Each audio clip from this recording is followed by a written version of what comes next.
Adoor പ്രകാശിനെ SIT ചോദ്യം ചെയ്തതോടെ ശബരിമല സ്വർണ്ണക്കൊള്ള രാഷ്ട്രീയ ആയുധമാക്കിയ UDFും പ്രതിരോധത്തിലായി. പെരുങ്കള്ളന്മാരെ ഒന്നിലേറെ തവണ കണ്ട സമ്മാനം കൈപ്പറ്റിയ ആളാണ് UDF കൺവീനറെന്ന് CPM സംസ്ഥാന സെക്രട്ടറി MV ഗോവിന്ദൻ കുറ്റപ്പെടുത്തി. എന്നാൽ ചോദ്യം ചെയ്യലിനെ കുറിച്ച് പ്രതികരിക്കാൻ പ്രതിപക്ഷ നേതാവ് തയ്യാറായില്ല. സ്വർണ്ണക്കൊള്ളയുടെ പേരിൽ പ്രതിരോധത്തിലായ CPIM പിടിവള്ളിയായാണ് അടൂർ പ്രകാശിനെ ചോദ്യം ചെയ്തതിനെ കാണുന്നത്.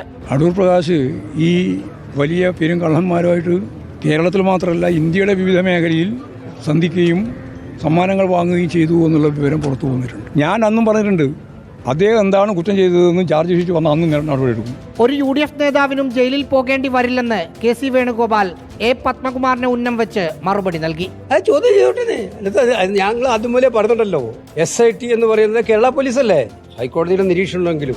അപ്പോൾ അവർക്ക് ഇഷ്ടമുള്ള സമയത്ത് ഇഷ്ടമുള്ള ആളിനെ ചോദ്യം ചെയ്തുകൊണ്ടിരിക്കട്ടെ. അതെന്താ, നിയമത്തിന്റെ വഴിക്ക് പോകണം നിങ്ങൾ ആദ്യം മുതലേ പറയുന്നുണ്ടല്ലോ.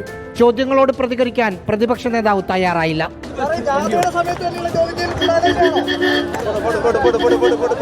LDF ജാഥകളിൽ വിഷയം സജീവമായി ഉയർത്താനാണ് CPIM തീരുമാനം. റിപ്പോർട്ടർ, തിരുവനന്തപുരം.